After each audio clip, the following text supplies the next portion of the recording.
Let's talk about making money with Airbnb. In today's video, I'm going to do a full financial breakdown of a new luxury Airbnb we just set up in the south of Florida. Now, if you missed my last video, I do a full walkthrough tour, so make sure you check that out so you can see exactly how cool this property looks. Now, for this home, we went the Airbnb arbitrage route. So if you don't know what Airbnb arbitrage is, it's where you rent the home from an owner, we turn around with their permission and we put it up on Airbnb. So the profit that we make is the difference between what we're paying and all of our monthly costs, which I'll break down, and how much we generate in Airbnb. So first up, I'm gonna break down our total setup cost for this home. Then I'll break down the monthly expenses, then the revenue, and then the fun part, the cash flow we're actually expected to make on this one property. So for this home, our initial setup, we had to give $5,000 as our first month's rent, another $5,000 for security deposit.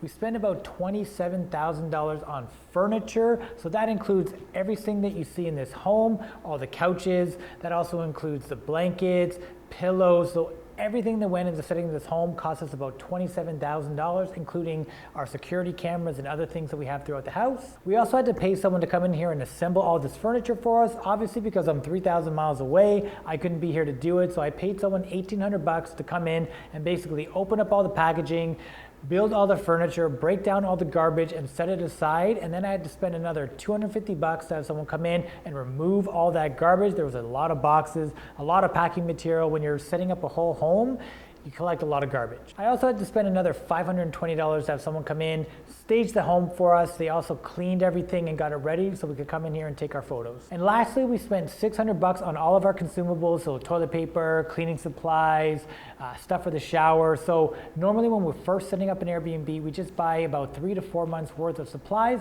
That way we don't have to worry about it. So our total setup cost for this property was $40,170. Now, that's a little bit more than I normally spend on some of the properties, but because this is a luxury property, we had to buy higher quality furniture. Nothing in here is IKEA, so it's going to cost you a little bit more to set up when you're really trying to charge people premium rates to book your place. Okay, so now the next thing that we want to look at is what is our monthly carrying cost on this property, because we need to at least make that to break even, and anything above that number is what's going to be our profit.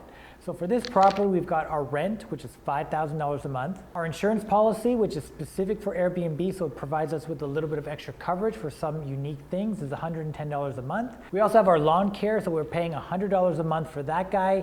He comes once every 2 weeks and just cuts the lawn, trims everything up, just blows all the grass and everything away so there's not mess in front of our house. And then we also have a pool guy. That costs us $120 a month. He comes every week and just cleans up the pool, makes sure that everything looks nice, puts in some chemicals, and make sure everything is nice, clean, and balanced. Next, we have our utilities, which is going to be about $500 a month. We're also including $100 as a reserve fund. That way, if there's anything that gets damaged that we can't get reimbursed from Airbnb for, we have that little bit of nest egg set aside that just covers us in that event. So our total monthly cost to run this property is $5,930, which equals about $71,000 in the year. All right, so now for the fun part, the revenue that we're gonna make. So when I was researching this property, I could see on AirDNA that we would make anywhere between $90,000 to $100,000 a year, depending on how many guests we would have at the property. Now, because we did this property up so well, it's designed so nicely, and we went with high-end furniture, I really feel like we're easily going to be able to get at least $100,000 a year in revenue on this property.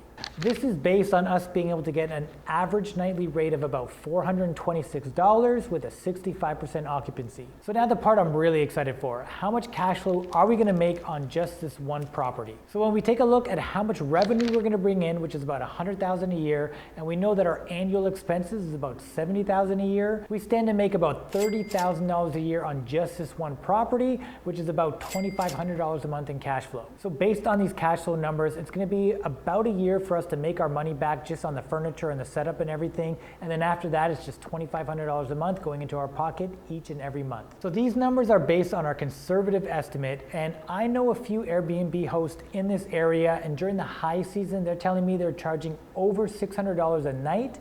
So when you look at those numbers, we're talking about bringing in over $20,000 a month in revenue. So in just 1 month, they're pulling in over $14,000 a month in cash flow. I mean, with just one of these properties, you could retire from your 9-to-5 job. So our goals in the future is to do more investing in the US. I just think the numbers are way better down here. You can charge way higher rates. People are willing to spend good money to go to key areas in the US. So we're really looking to expand our Airbnb business into America. Once we get things up and running, I'm gonna do a lot of updates on my other social channels, so make sure you follow me on Instagram and TikTok.